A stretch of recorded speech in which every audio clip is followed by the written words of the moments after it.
Hello, guys. Hello, welcome to another market review. Today is May 16, and sorry for the late video, by the way.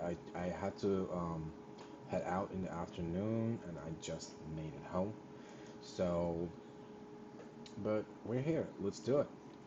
So, today, before market opened, it was already traded above the all-time high in the overnight session. So that was the only thing I mentioned in the on the live stream because these are significant levels. There's a lot of liquidity resting above it, so it usually acts like either range equilibrium or support and resistance, whatever you call it. So I kept that on my chart, and then I that was the only higher time frame point of interest or higher time frame point or whatever you call it.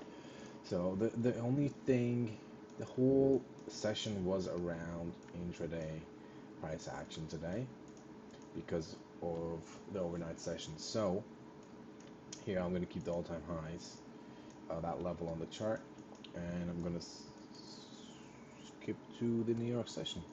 So let's see, 9:30, 9:30. Where is 9:30? Here, this candle right here is 9:30. So before 9:30, market formed a wick at 8:30, which was red folder news. That's a significant level. And then there is a buy side right above it. So that's kind of like engineered liquidity. Buy side. I'm gonna keep the CPI, not CPI, but 8:30 news high as red intraday, so you can see it better. And buy side above it. So going into New York session, let me pull up ES actually on the 15-minute. As you can see here, there is, I believe there was some kind of S&T divergence somewhere. There's one, but it got faded, so I'm not going to consider that as an S&T divergence. There's no S&T divergence at the highs, and on the lows, right before the news, there's an S&T divergence, which was not faded actually. So there's the S&T divergence. I think this is an S&T on the hourly, I believe, but which caused the initial rally, but it failed to make a high, so it just swept the buy side, right? And there, because there is no S&T averages at the highs, the likelihood of this being a pullback is more likely than a reversal. So what you have to do, or you had to do going into New York session, was to be able to notice all that and anticipate a pullback and try to find an entry in that pullback, right? So let's see what happened today on the 1 minute basis. So here, initially 8:30 dump, it dumped. Here at 9:30 it was consolidating that initial rally. I would say this could have been a trap, but there's no fair value gap here or anywhere. So I would not consider this as a trap, and there was no S&T divergence at the lows.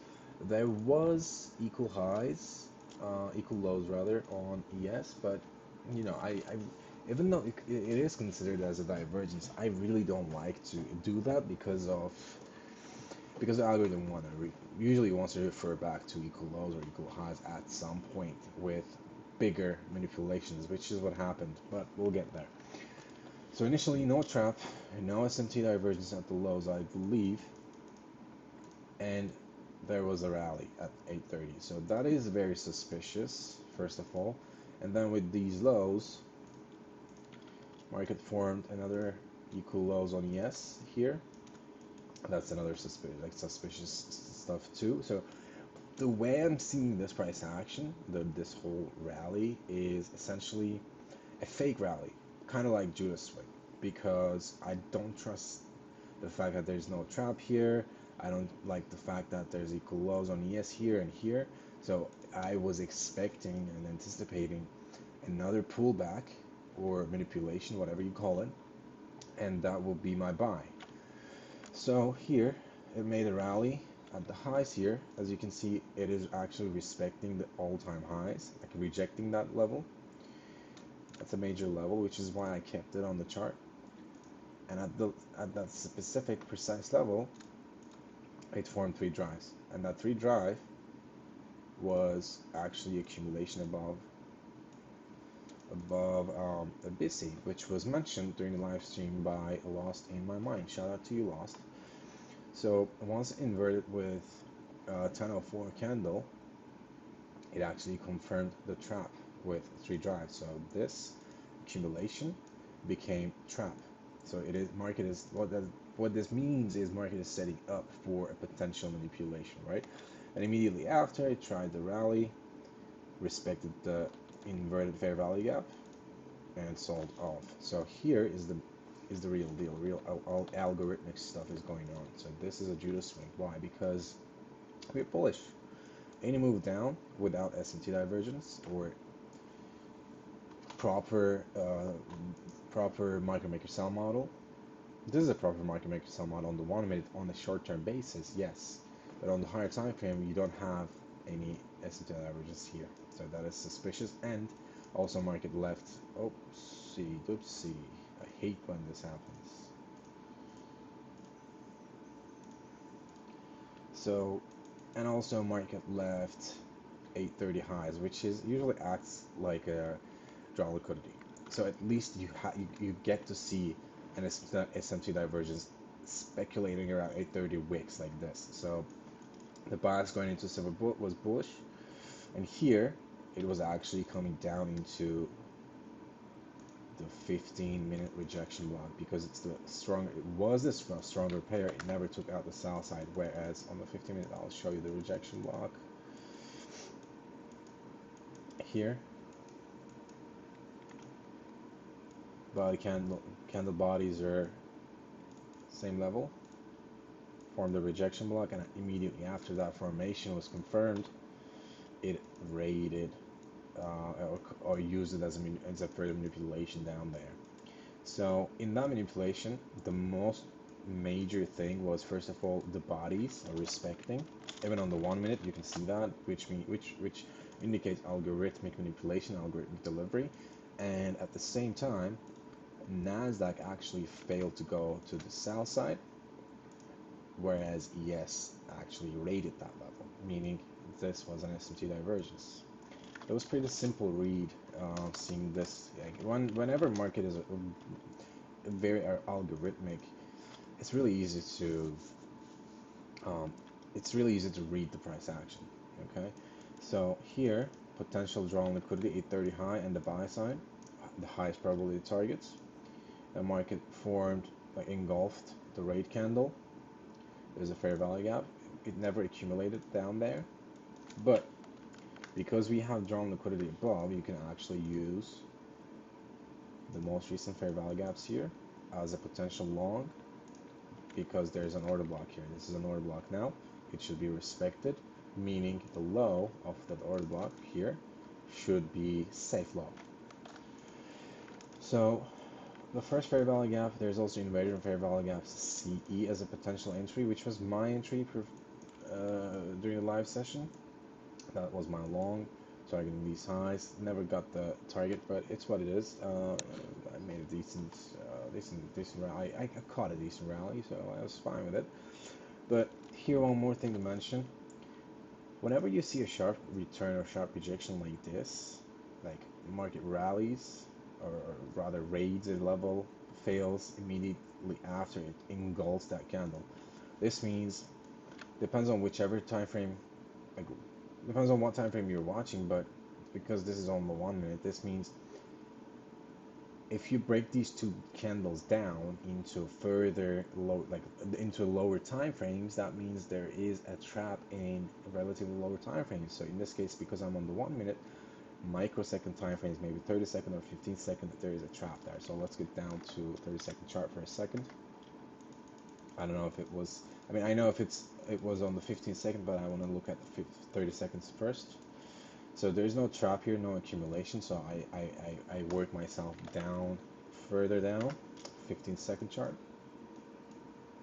This is just to add confidence, really, like not for execution purposes, really. So here you can see the trap better. Price is accumulating below Abisi, Sibi, sorry, and it got inverted immediately after. So here, 10:08 in 30 seconds, that candle close confirms the trap. This ends up being a trap. Now let's get back to 1 minute again. Here, the whole thing happens within these two candles, okay? So because of that, what I did was, because I'm usually operating on the 1 minute, not lower than that, this became the silver bullet for me. And I annotated during the live session, I said, on microsecond trap below, meaning the 1 minute inversion fair value gap or the 1 minute fair value gaps here shouldn't fail. It should hold the price above, right? And deliver the buy side, which is what it did. So going further, it accumulated a little bit, and then it expanded, pullback, expansion, and the target met. So in that pullback, here is an important thing that I have to mention. Because the dealing range is from the SMT low all the way to the buy side, you can see here, sorry, CPI high. It never actually rated the, I thought this was discount. Hold on a second, 1 second. I thought that was a discount. Let me see. That's not gonna be, hold on, am I? Oh, never mind. That happened afterwards. Never mind. So that was the dealing range I was talking about. S&T low all the way to the buy side. This is not a dealing range on the 1 minute, but rather on a higher time frame. Okay. Never offered a discount. It rallied immediately and took the buy side. Now going further, I wonder if there's an S&T divergence here though. 1 second. Let me check that. Because this is a new order block. So on the order flow, the pullback forming a new OB confirmation with this candle violation, OB confirmed. Now this low is safe and uses as an order block and rallies, okay? So I want to see if at those highs though, before the order block formation, if there are any SFT divergence at the highs indicating a potential pullback or whatnot. Thursday, hold on, wait, I'm way too far. Here, okay, gotcha. There is no SMT divergence apparently. Maybe with YM, I don't know. And then it rallied. So let's move on. Here at this level, also you can look at the standard deviations if you want to, because it's all-time highs. I would look at maybe like this manipulation here. Probably it would take the whole leg, honestly. Offered at -1, rejected that level precisely. The reason I'm looking at this is because I don't consider these highs as like as a leg. So for me, I would consider the range high and range low, or the expansion leg high and low, as the whole manipulation. Okay, so the -1 delivered to the tick probably, and it sold off from there. So at the -1 standard deviation, you can see another three drive here, which is indicating weakness. Let's see if there is a bearish SMT divergence, and there is a bearish SMT divergence, adds more confidence for a potential pullback. Now for that pullback, now you can look for a range equilibrium. So the range in this case will be, I'm going to delete these. The range in this case, let's keep this one. The range in this case will be what? From SMT low all the way to the high, because that's the rejection, that's the expansion leg high. So here, let me pull the CE so you guys can see better, draw it in time. So once you can see, or you can anticipate a pullback, where is it going to be pulling back into? The answer is pretty simple. It's going to be into range EQ or any discount PD arrays. Okay, so here the initial pullback, it bounced, right? But because it's not coming from range EQ, you should be looking at this rally here, this one, with suspicion. So you shouldn't trust that. So any bullish PD area in that leg, for example, this fair value gap, or there's this maybe breaker block and order block, You don't trust that, okay? You should not trust that. It has to come from a range EQ for a potential continuation, okay? Because that's how market forms first leg, second leg, third leg of a run, okay? These are usually fake rallies and usually manipulations. So here, there's a short-term dealing range. Price delivers deep premium, probably OTE. Then comes one more time to short-term range EQ, goes for the sell side. So that's another scalp trade. Here the sell side is being this. You can take partial at the range EQ or collapse the trade because there's an initial reaction initially here, the big reaction. So going further, price was consolidating here. And the fact that it was consolidating and kind of respecting, you can see the bodies here, respecting the range EQ and manipulations below range EQ and big reactions to the upside. I was thinking about a continuation from range equilibrium. So I was looking at this high here, but the highest probability for target for this, because this is technically the original consolidation, or high probability buy side liquidity, and this is the buy side.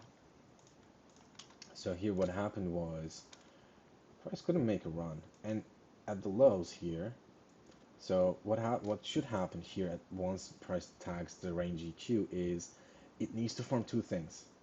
It needs to form either smart money reversal with SMT divergence or trap.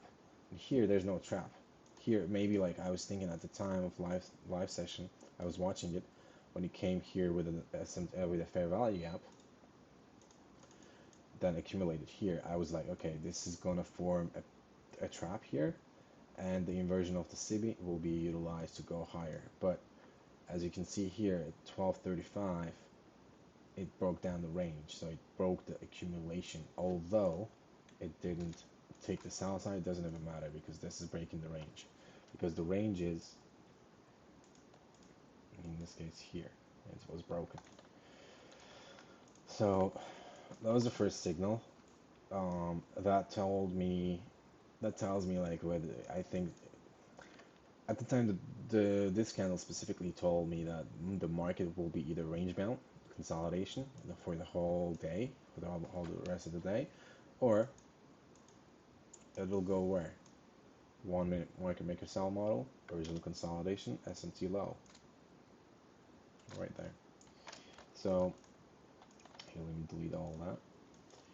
So it tried to make a rally, and there is a discount, not discount, premium PD right here. But my main concern is whether this offered, what do you call this? Whether this offered S&P divergence or not, because that's a deep pullback.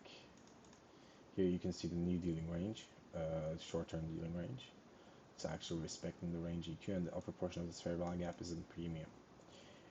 It violates that fair value gap though. That's why I'm saying like I wonder if it offered a bearish S&P divergence. If it didn't, I personally wouldn't be interested in going short here, although maybe I had a John liquidity in mind whatsoever. Let's see if there was anything. So here, this consolidation is what we are looking at. Yeah, I think there's no S&P divergence with at least, yes, let's take a look at YM.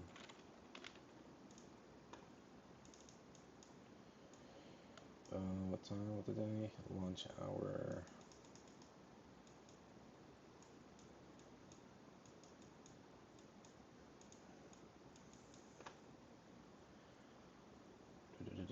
There's no S&P divergence. Yeah, okay, so the only thing that took place here is, although I personally wouldn't trade it, but the only thing I would say is the short-term range equilibrium.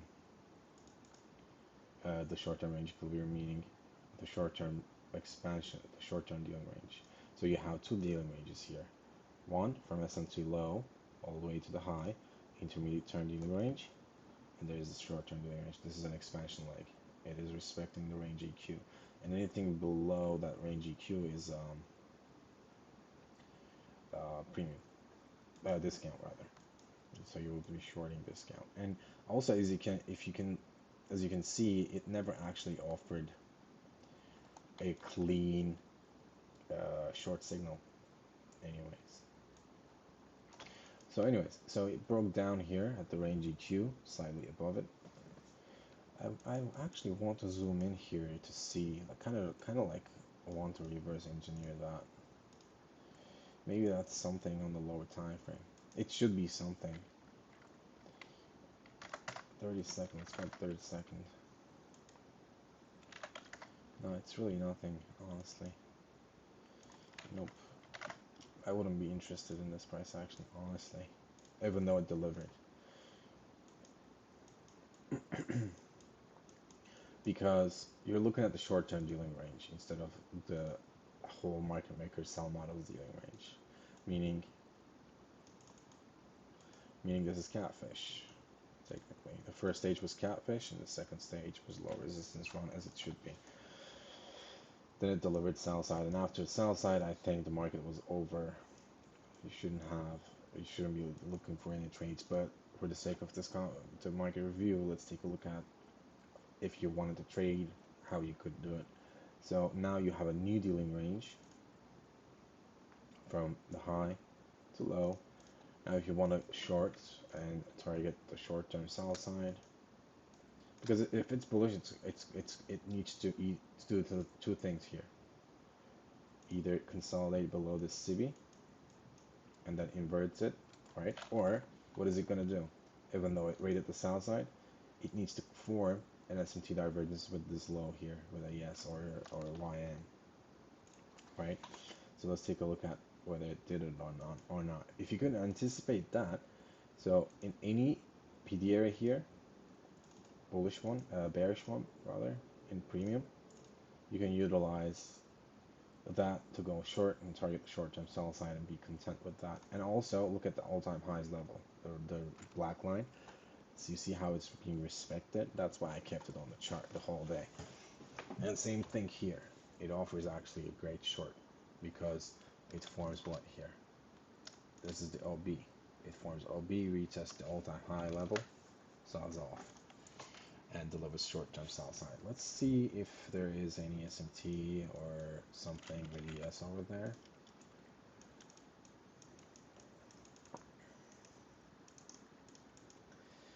Alright, here this price action. So initially, before this rally, it forms an SMT divergence, bullish SMT divergence. So if you were short here, let's say you short the range EQ, your stop losses, wherever you're targeting the short-term sell side. If you spot this SMT divergence, you need to either take partials or stop loss has to roll over to break even. So that caused a rally. There's equal highs again. So ES left equal highs. Nasdaq made higher high, but also one more thing to mention here. Price was accumulating above a BISI. Once that BISI was inverted with 204, this becomes silver bullet to go short. And the next candle here, 205 and 206, offering short signals. So if you were to if you were to be in short position there, you can do a couple things.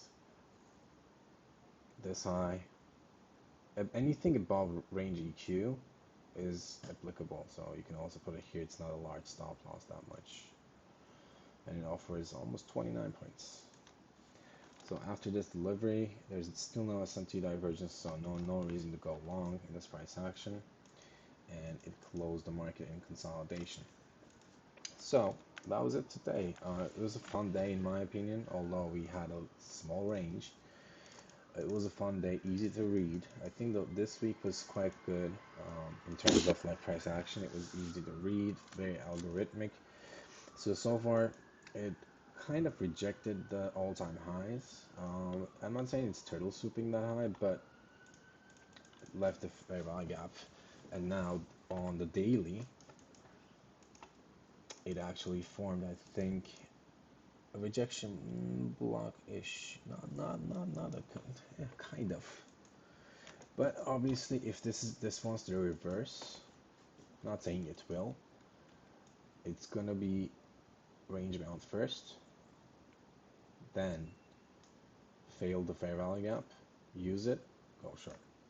Okay, until that fair value gap is holding on the higher time frame, we are not going to be shorts on the higher time frame. Intraday, we can be, not on the higher time frame. So another thing to mention, this is on, you can look at it actually on the 1 hour. So 1 hour looks like a smart money reversal. Also 15-minute kind of looks like a smart money reversal, but let's keep it on the 1 hour, it looks cleaner. Took the buy side, broke the range. It broke the range to the downside, so it might be forming a sell model here. Here into these lows. Rate the low, maybe form an SMT divergence within this fair value gap. Oh, what's going on? Maybe in this fair value gap somewhere at the CE or something. Right, rejected consolidation and maybe sell buy model from there on could be possible. Let's see how that aligns with the daily. So that is daily IFED and breaker block. So you got to be aware of the breaker block as well. Here's a breaker block. Just be mindful of the breaker. So that being said, what you need to do is, I think tomorrow is low probability. I think no one should be trading tomorrow. First of all, it's Friday. Secondly, there's no news. So be mindful. Maybe if crude oil has red folder news, you can trade crude oil. But I personally wouldn't touch NASDAQ or indices tomorrow, really, because it seems like it is forming that sell model, but we could get the lowest sell first into maybe this breaker here. Lowest sell, first leg. And you want to be trading the first or the second leg anyways. So I would say keep the breaker on the chart as well. And here's the S&T below CPI. It is a good target, honestly. Not gonna lie, it is a good target, but you've got to be looking at the range EQ of this. Okay, anything below the range EQ could potentially cause a bounce, so be mindful. If it breaks down with displacement or like in a fast manner below range EQ here, forms a fair value gap at range EQ, that will be the highest probability short into CPI low, which is 393. Until then, I don't know whether this is going to end up being a pullback or not, but we'll see. You can trade down into range EQ as well. You can short yourself down into range equilibrium. Which range? This range, from SMT lows all the way to range high. And the reaction from range EQ will define everything. So, that being said, I think this wraps up the whole week. I am not going to trade tomorrow. I might be live streaming for tape reading, but I'm not going to be executing anything. I think tomorrow is a low probability day. Like I said, no news, and Friday. I highly recommend you guys doing the same thing. So until then, I'll talk to you tomorrow.